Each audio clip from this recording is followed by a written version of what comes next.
പണ്ടൊരിക്കൽ എന്റെ ശ്വാസത്തിന് പോലും നികുതി കൊടുക്കേണ്ട കാലമുണ്ടായിരുന്നു. സ്ത്രീയുടെ ശരീരത്തിനും വില കണക്കാക്കിയിരുന്ന ഒരു കാലം. മേൽവസ്ത്രം ധരിക്കുന്നത് ഒരു അവകാശമല്ലായിരുന്നു, അത് ഒരു കുറ്റമായിരുന്നു. ആ കുറ്റത്തിന് ഒരു പേരുണ്ടായിരുന്നു: മുലക്കരം.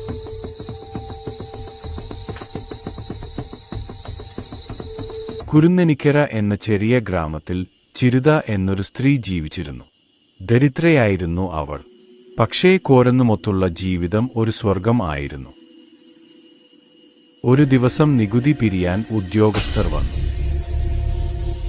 ഗ്രാമം മുഴുവൻ ഭയം നിറഞ്ഞു. പക്ഷേ ചീരുത ആദ്യം ഭയപ്പെട്ടെങ്കിലും പിന്നീട് കണ്ണുകളിൽ ഭയം ഉണ്ടായിരുന്നില്ല. അവൾ ചോദിച്ചു, ആരും ചോദിക്കാൻ ധൈര്യമില്ലാത്ത ചോദ്യം: എന്റെ ശരീരത്തിന് എനിക്ക് എന്തിന് നികുതി കൊടുക്കണം? ക്രൂര നിയമത്തിനു നേരെ ശബ്ദമുയർത്തി.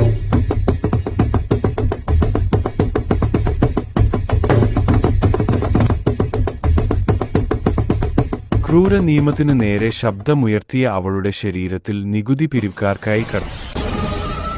പിന്നെ നടന്നത് ചരിത്രം പോലും വിറയ്ക്കുന്ന നിമിഷം. സ്വന്തം മാനത്തിന് വില കൽപ്പിക്കുന്ന അവൾ തന്റെ മാറിടം തന്നെ വേണ്ടെന്ന് വെച്ച് നിശബ്ദമായ ഒരു നിമിഷം.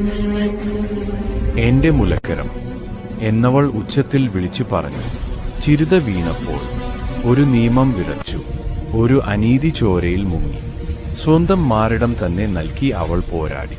പക്ഷേ അവളുടെ മരണം അവസാനമല്ലായിരുന്നു. ചോര വർന്നു മരിച്ച അവളുടെ ശരീരം പോരാട്ടത്തിന്റെയും പ്രണയത്തിന്റെയുമായിരുന്നു. അവൾക്കൊപ്പം നിസ്സഹായനായ കോരനും ആത്മഹത്യ ചെയ്തു. ചിരുത ഒരു പേര് മാത്രമല്ല, അവൾ പ്രതിരോധത്തിന്റെ ശബ്ദമാണ്.